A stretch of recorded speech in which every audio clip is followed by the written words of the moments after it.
Mag Emploi. Fidèles téléspectateurs, bonjour. C'est avec plaisir que je vous retrouve aujourd'hui mercredi 20h pour parler d'un nouveau sujet. En tout cas, le plaisir, on a toujours ça. On est content toujours de vous recevoir, de parler de sujets, de nouveaux sujets qui peuvent permettre aux uns aux autres de pouvoir quand même évoluer dans le milieu professionnel. Aujourd'hui, il y a un sujet qui a attiré notre attention. C'est celui de la résilience des entreprises en temps de crise. Nous allons essayer d'en discuter pendant 30 minutes avec notre invité du jour, M. Doumbia Diakarida, qui n'est plus vraiment à présenter. Il fait partie de la maison maintenant de Mag Emploi. C'est bien ça, hein? Bien Il sera bientôt un de nos chroniqueurs, sûrement. C'est ça? Je l'espère bien. C'est toujours un plaisir. Oui, merci en tout cas, vraiment, en tout cas, le plaisir, il est partagé. On sait que quand on vous reçoit sur le plateau de Mag Emploi, c'est un plaisir. On apprend énormément, on échange sur les sujets d'actualité. Et ça, c'est ce qui fait aussi qu'on vous invite tout le temps. Donc, M. Doumbia, je vais quand même présenter votre profil. Monsieur Diakarida Doumbia est un expert en développement d'affaires. Il est ingénieur financier et entrepreneur social avec plus de 10 ans d'expérience dans la gestion de projets, l'innovation et l'accompagnement des projets des jeunes. Il est actuellement expert partenariat secteur privé à l'USDF au Mali. Il œuvre à créer des passerelles entre les entreprises, les centres de formation et les collectivités pour favoriser l'insertion des jeunes. Ça, c'est vraiment brièvement son profil. Mais sinon, il a un parcours très riche. On ne va pas tout dire ici. Mais M. Diakarida, comme je l'annonçais tout à l'heure, on va parler de la résilience des entreprises. Ouais. Parce qu'il faut reconnaître qu'aujourd'hui, c'est très difficile pour beaucoup d'entreprises, surtout dans le climat actuel où on est, au Mali. Donc, on va essayer de voir un peu comment est-ce que les entreprises peuvent s'en sortir, qu'est-ce qu'ils peuvent faire, qu'est-ce qu'il faut mettre en place. Donc, on va essayer de discuter de ça pendant 30 minutes, comme je l'ai annoncé. Donc, la première question que je pourrais vous poser, comment est-ce que vous définirez la résilience d'une entreprise? Merci pour ce thème qui est d'une importance assez extrême aujourd'hui. Et pour moi, la résilience d'une entreprise, c'est sa capacité à surmonter ou à faire face à une situation de choc. Et ce choc, il est de plusieurs natures. Nous pouvons parler de crise, nous pouvons parler de situations imprévues. Et nous pouvons, dans notre contexte surtout, on va parler de crise multidimensionnelle. Donc une entreprise qui est à mesure de pouvoir s'organiser, de pouvoir tenir le cap et de ne pas pouvoir subir de plein fouet les conséquences d'une situation de crise ou d'imprévu. Ok. Quelles sont quelques crises que vous pouvez citer auxquelles les entreprises font face? Comme je l'ai dit tantôt, il y a beaucoup de crises qui existent. Je pense que le contexte des affaires prévaut qu'il y ait tout le temps de risques. Il n'y a pas de risque zéro dans les affaires. C'est ça. Mais les risques courants que nous rencontrons généralement dans notre contexte, et je pense que particulièrement au Mali, nous faisons face à une crise multidimensionnelle, on a l'habitude de le dire, qui veut tout simplement dire plusieurs crises qui se retrouvent au même moment dans un contexte, et parmi lesquelles nous avons la crise sécuritaire. Donc quand il y a une situation sécuritaire qui empêche l'entreprise de pouvoir fonctionner normalement, il y a la crise économique, donc les impacts économiques. Actuellement, nous sommes dans le vif de cette situation de crise économique qui impacte durement les entreprises. Nous avons d'autres types de crises comme les crises naturelles, par exemple, en raison de situations ou de contraintes naturelles qui peuvent impacter ou influencer le fonctionnement d'une entreprise. La crise sanitaire, par exemple, il y a quelques années, qui a durement affecté les entreprises. Donc, il y a autant de facteurs, il y a autant de crises qui peuvent influencer. La pénurie, par exemple, de carburant fait partie des crises qui stoppent l'approvisionnement des entreprises. Donc, autant de facteurs, autant de crises qui existent, mais je me suis vraiment limité aux crises qui sont communes dans notre contexte au Mali. D'accord, ok. Mais on a constaté que, c'est vrai que toute entreprise, normalement, devrait survivre, mais on a constaté que certaines survivent aux crises et d'autres non. Qu'est-ce qui explique cela très souvent? Les entreprises les mieux qui font face aux crises sont celles qui sont les mieux préparées ou celles qui sont les plus flexibles. En temps de crise, il est important pour l'entreprise de pouvoir déjà tenir à deux niveaux. Le premier niveau, c'est la préparation. Une entreprise qui est préparée à une situation de crise a beaucoup plus de chances de s'en sortir qu'une entreprise qui ne l'est pas. Okay. Et c'est pour cela que vous avez la gestion des risques dans beaucoup d'entreprises et vous avez la cartographie des risques pour pouvoir déjà planifier en cas de risque quelles sont les éventualités auxquelles les entreprises peuvent faire recours pour pouvoir s'en sortir. La deuxième situation, ce sont les entreprises qui parviennent très rapidement à s'adapter face à une situation de crise. Donc ce sont les entreprises flexibles, généralement qui non seulement ne sont pas dans le fait de subir une crise, mais de s'adapter et de pouvoir développer un mécanisme qui est adapté en fait à la situation de crise. Pour moi, les entreprises qui réussissent plus à s'en sortir, ce sont ces deux entreprises. Et celles qui ne s'en sortent pas, généralement, ce sont les entreprises qui sont moins flexibles et ce sont les entreprises qui ne sont pas préparées. Et cette préparation, elle peut être économique en termes de liquidité, trésorerie de l'entreprise. Elle peut être structurelle aussi, une entreprise qui n'est pas préparée techniquement à faire face à une situation de crise. Ok, je comprends. Mais quand cette crise-là arrive, quels sont les premiers réflexes que les entreprises devraient avoir selon vous? Toute entreprise, comme je l'ai dit, doit avoir cette capacité d'anticipation. Et c'est pour cela qu'on parle de benchmark. On parle du fait de pouvoir en fait avoir une visibilité sur la situation. Certaines entreprises parviennent en temps réel à avoir des informations qui les alertent par rapport à des crises qui peuvent, parce que la crise, elle peut tomber de nulle part, mais il y a des crises aussi qui donnent des pistes en fait que la situation peut se passer de cette manière. Donc la capacité d'anticipation prévaut déjà la capacité à accéder à l'information. Donc des entreprises doivent d'abord être alertées par rapport à toute situation. Et ces informations doivent les permettre en fait de mettre en place des stratégies. Donc ça, c'est la première stratégie à mettre en place. Qu'est-ce qu'il faut pour pouvoir faire face à une situation? Et deuxième élément, ce sont les entreprises qui parviennent surtout à adapter le fonctionnement. De ne pas seulement se limiter ou de ne pas être flexible, de ne pas être catégorique, de ne pas être figé par rapport à un mécanisme. Aujourd'hui, aucune entreprise ne peut se dire je reste flexible, je reste inflexible par rapport à une situation. Troisième élément, surtout, ça c'est l'aspect économique. Les entreprises qui survivent le plus face à une situation de crise, ce sont les entreprises qui assurent une certaine liquidité. Parce que quand on parle de crise, chacun essaye de, même si vous avez de l'argent que vous devez à une entreprise, vous mettez cet argent de côté. Je ne sais pas qu'est-ce qui va se passer. Oui, c'est ça. Et pendant ce temps, est-ce que cette entreprise a la possibilité de pouvoir survivre le temps que les choses ne soient, ne reprennent? Donc la liquidité, c'est important qu'une entreprise soit à mesure de pouvoir fonctionner, ne serait-ce que pendant une période donnée avant que la crise ne puisse être située. Ok, d'accord. Est-ce que vous pensez que le leadership en ce moment, en temps de crise, est important? La gestion même du leadership dans les situations difficiles? Oui, parce que l'aspect humain est fondamental dans une situation de crise. Et généralement, quand on parle de crise, on parle de... déjà, les gens paniquent. On parle de panique. Et quand on panique, généralement, on ne prend pas de décision aussi réfléchie qu'on ne le faisait auparavant. Et le leadership, justement, c'est ce qui, c'est là où ça a tout son sens. Un leader, c'est à ce moment qu'il devient le leitmotiv. C'est lui qui donne les orientations claires. C'est lui qui rassure son équipe. C'est lui qui essaye de voir au-delà de la situation réelle. C'est lui qui donne des orientations beaucoup plus réfléchies.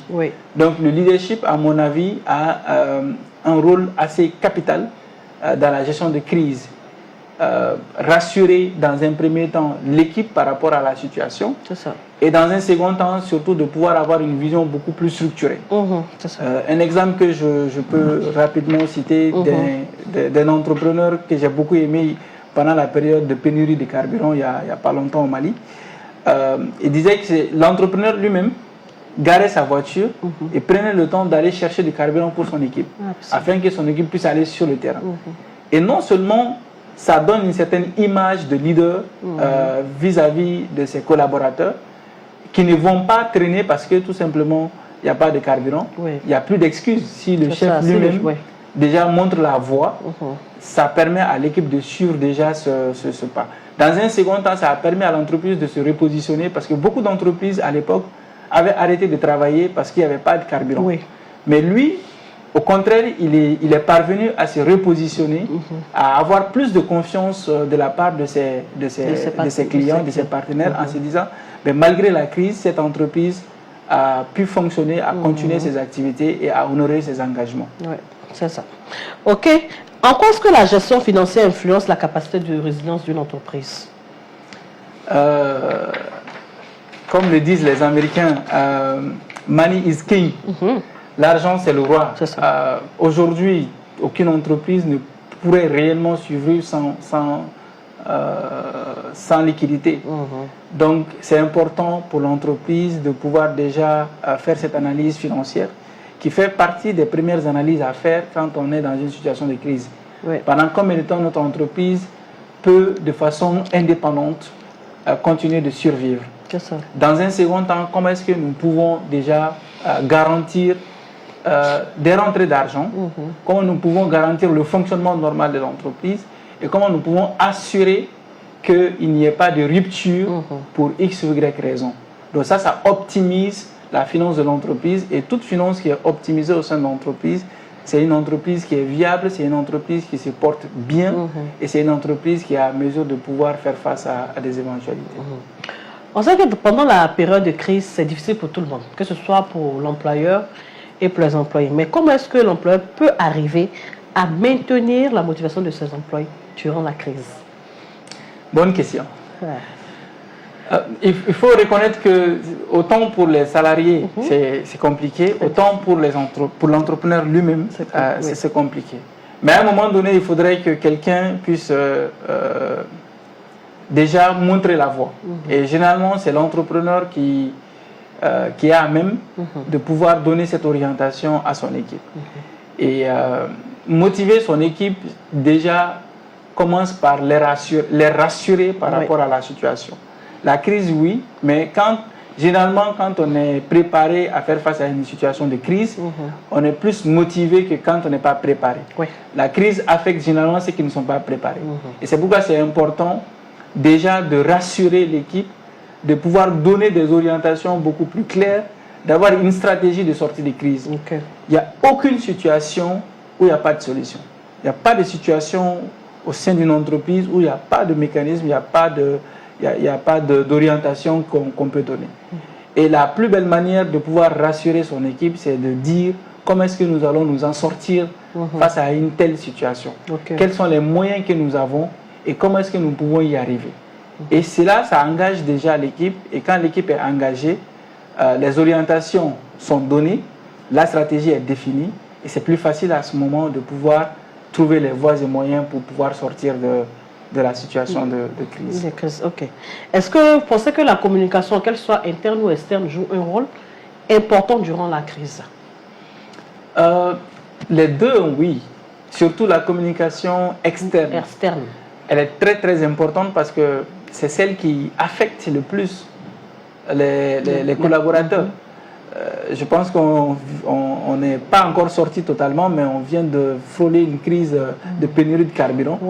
Où les informations, les mésinformations qui ont été données, je pense, ont eu plus d'impact que la situation réelle. Et c'est ce qui justifie en fait cette communication externe. Comment est-ce que l'entreprise peut réellement maîtriser la communication externe? Et pendant la même crise, je collaborais avec des entreprises qui ont garanti justement l'approvisionnement en carburant pour leur personnel, qui ont mis en place des systèmes de rotation pour leur entreprise, pour leur personnel. Et d'autres entreprises qui sont parvenues à mettre en place un comité de crise interne. Comment est-ce qu'on donne les informations à temps réel, les situations de carburant, où est-ce qu'on peut trouver du carburant, des choses comme ça. Ça, c'est un exemple concret et récent que je donne, mais parmi autant d'exemples qui peuvent exister. Donc, la maîtrise des informations de la communication externe permet d'adapter la communication interne de l'entreprise. Et c'est très, très important que l'entreprise puisse gérer ces deux volets, la communication externe et la communication interne, afin que les choses se passent correctement. Donc, ça veut dire que pour le manager, c'est-à-dire, il ne faut rien cacher de la crise. Il faut que les choses soient dites clairement à tout le monde, c'est ça? Alors, pas forcément qu'il faut que tout soit dit. Toutes vérités ne sont pas bonnes à dire. Mais il y a une manière d'expliquer la situation. Et ça dépend aussi du niveau d'engagement de l'équipe. Ça dépend du leadership aussi de l'entrepreneur. Certaines vérités, quand c'est donné de façon brute à l'équipe, je pense que ça peut créer un choc. Et ce choc, difficilement, certains pourront s'en sortir. Ça dépend vraiment des collaborateurs. Mais c'est toujours important de pouvoir garder cette communication transparente avec l'équipe. On peut gérer efficacement une information qui ne veut pas dire mentir, mais la manière de gérer l'information, la manière de donner l'information, pour moi c'est important. Donner l'information, ensuite les orientations qu'il faut, c'est encore plus intéressant. Donc il y a une manière de donner une information plutôt que de mentir. Donc la transparence, oui, mais il faut adapter la manière de donner l'information et comment est-ce qu'on peut gérer ce flux d'informations. Après une crise qu'on a vécue en tant que structure, comment est-ce qu'on en tire les leçons et comment est-ce qu'on se prépare pour éviter une autre crise? Déjà, la vie de l'entreprise, je pense que c'est un dent de scie. Il y a toujours des situations qui peuvent se passer. C'est ça. Et je répète ceci, aucune entreprise ne doit se passer en fait d'un plan de crise. Surtout dans notre environnement actuel en Afrique de façon générale et en particulier nos contextes qui sont volatiles. Il y a tellement de crises, il y a tellement de situations aujourd'hui qui font qu'il y a une nécessité absolue de pouvoir mettre en place déjà une cartographie de risque, un plan de sortie de crise. Et comment est-ce que face à une situation de crise, que ce soit politique, que ce soit sécuritaire, que ce soit économique, que ce soit des risques, des crises liées à l'environnement, comment est-ce que l'entreprise peut dans un premier temps minimiser déjà le risque. Ensuite, comment est-ce que nous pouvons nous en sortir? Donc, il y a vraiment beaucoup de facteurs qu'il faut planifier en avance. La bonne préparation, c'est un chemin déjà à moitié atteint. Donc, c'est important de bien se préparer. Quand on sort de cette première crise, ensuite, pour toute autre crise qui pourra survenir vis-à-vis de l'entreprise ou de son environnement, ça va lui permettre déjà de pouvoir savoir quelles sont les premières actions, quelles sont les premières initiatives qu'il faudra adopter. Et cette cartographie de risque ou ce tableau de risque est à actualiser, à adapter face à des situations. Chaque 3 mois, peut-être il faut faire un comité de risque ou de crise pour pouvoir voir quels sont les éléments qui changent, quels sont les facteurs changeants. Est-ce qu'il y a un facteur lié par exemple aux fluctuations financières par exemple, aux volatilités? Est-ce qu'il y a des éléments qui peuvent impacter, affecter une situation? Donc comment est-ce qu'on peut trouver des solutions par rapport à cela? Est-ce que vous pensez que l'innovation pendant une période de crise elle est importante? L'innovation n'est même pas une option, c'est une exigence d'une entreprise. Vous fonctionnez normalement dans une situation normale. La situation devient compliquée. Qu'est-ce que vous faites? Vous vous adaptez. C'est ça. Et l'innovation, c'est cette adaptation. En mettant en place un mécanisme nouveau qui permet de faire face à une situation donnée. C'est ça l'innovation. Donc, une entreprise qui refuse de s'adapter, c'est une entreprise qui a déjà signé son arrêt de mort. Donc, l'innovation n'est pas une option, mais c'est une exigence en temps de crise. Toute entreprise doit s'adapter. Et l'innovation n'est pas que le produit, l'innovation n'est pas que la technologie. Je vous ai expliqué des entreprises qui ont mis en place des systèmes de rotation, des entreprises qui ont mis en place par exemple des moyens de paiement beaucoup plus faciles, des entreprises qui ont changé leur façon. J'ai vu des entreprises de livraison qui ont organisé des livraisons. Par exemple, au lieu d'aller livrer, on organise sur une période donnée, on livre tous les produits pendant une période donnée pour ne pas faire des allers-retours et gérer efficacement le carburant que nous avons. Donc ça, c'est des innovations dans le processus, ça peut être des innovations dans l'opérationnalisation, ça peut être des innovations dans le fonctionnement, ça peut même être des innovations dans la gestion financière de l'entreprise. Ok, d'accord. Ok, merci beaucoup, M. Diakaridia. Nous allons passer maintenant à la question de la semaine.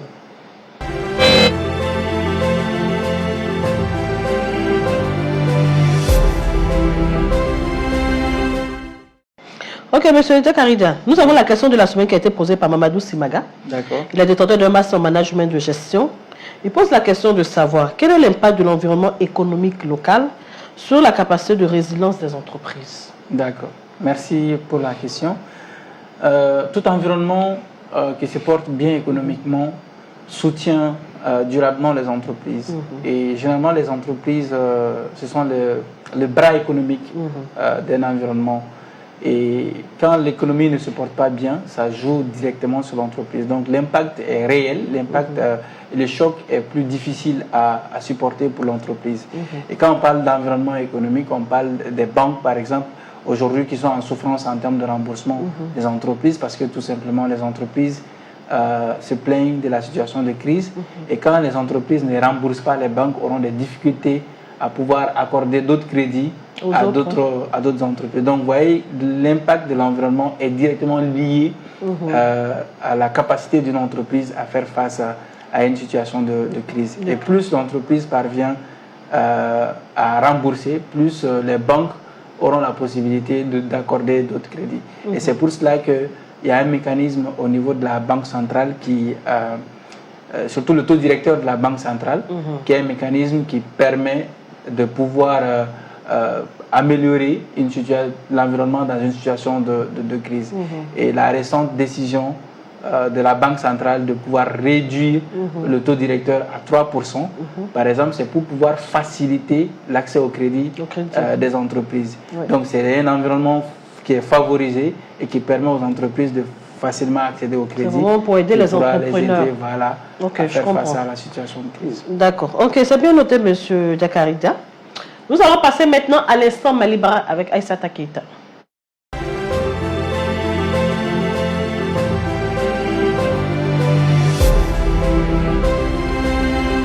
Ok, donc bonjour Aïssata. Bonjour Sandrine. J'espère que tu vas bien. Je vais bien, merci toi. Je vais bien, merci. On va parler de quoi dans l'instant Malibara? Alors, aujourd'hui, comme instant Malibara, nous allons vous parler de comment discuter des sujets sensibles avec vos collègues.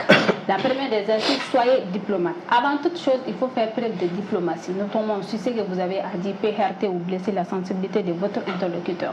Ne vous exprimez pas devant tout le monde, prenez-lui à l'écart afin d'aborder l'élément contraignant. Choisissez bien vos propos pour ne pas être brutal et engendrer un conflit. Deuxième assise pour le thème d'aujourd'hui, faites de l'écoute active et posez des questions d'éclaircissement. Restez calme et écoutez attentivement ce qu'exprime votre interlocuteur.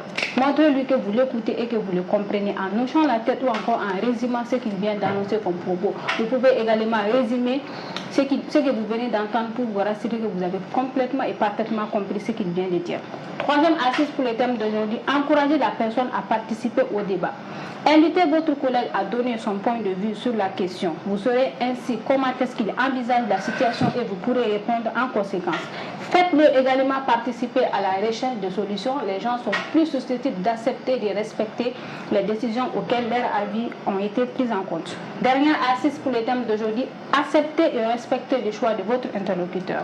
Il est important de respecter le choix de son interlocuteur, surtout lorsque vous cherchez à connaître son point de vue sur une situation qui ne lui remet pas directement en cause, comme l'homosexualité, les partis politiques, la religion, qui décide d'exprimer son point de vue ou pas, vous devez accepter. Ceci met fin à notre rubrique de la semaine. On se dit à mercredi prochain avec un autre thème instant Malibara. Ok, merci beaucoup. Monsieur Takarida, Oui. je reviens vers vous. Je pense qu'on a parlé longuement de la résilience. Je ne sais pas ce que vous pouvez dire en termes de mots de fin avant de finir l'émission. En termes de mot de fin, c'est de vous remercier, mais également de saluer la résilience des entreprises maliennes. Je pense que depuis 2012, sinon un peu plus que ça, les entreprises maliennes sont dans une situation d'extrême difficulté, mais qui parviennent à tenir, qui parviennent justement à maintenir notre économie. Donc c'est le lieu de pouvoir saluer cette résilience, mais de pouvoir également rappeler la nécessité absolue pour toute entreprise de pouvoir garder le cap 1 sur l'information au sein de l'environnement et de 2 de pouvoir mettre en place des plans de prévention contre toute situation de crise. Et c'est très important, ce n'est pas parce qu'une entreprise est grande qu'elle doit penser à des plans de sortie de crise, mais toute entreprise qui évolue dans un environnement volatile dans un environnement aussi difficile que le nôtre, c'est important de pouvoir mettre en place des plans et des stratégies de sortie de crise. Autant gérer une situation de crise quand on est préparé que de pouvoir être surpris face à une situation de crise. Ok. En tout cas, merci beaucoup. J'espère que les entreprises ont bien pris note et savent comment est-ce qu'il faut faire pour être résiliente en tant qu'entreprise. Et j'espère que cette émission permettra aux structures qui sont dans des difficultés de pouvoir en sortir, de pouvoir aussi mettre une stratégie d'anticipation de crise qui leur permettra de pouvoir aller plus loin. Merci M. Doumbia et merci on espère qu'on vous aura prochainement pour discuter d'un nouveau sujet. Oui, si. En tant que chroniqueur, sûrement la prochaine fois, ça sera en tant que chroniqueur, plus en tant qu'invité. Donc en tout cas, merci beaucoup. L'équipe vous remercie d'être venu, d'avoir pris votre temps pour Mag Emploi. C'est pas évident. Mais en tout cas, merci beaucoup. Merci à vous de m'avoir invité et merci aux téléspectateurs. Merci beaucoup. Merci aussi à Aïssata d'avoir animé cette chronique d'Instant Malibra. On va se retrouver mercredi prochain. Ok, merci à l'équipe technique qui nous permet de pouvoir faire l'émission Mag Emploi. Nous vous rappelons que Mag Emploi, c'est l'émission qui est préparée et présentée par l'équipe de Malibra. Nous nous retrouverons la semaine prochaine sur la même chaîne, la même heure. D'ici là, portez-vous bien.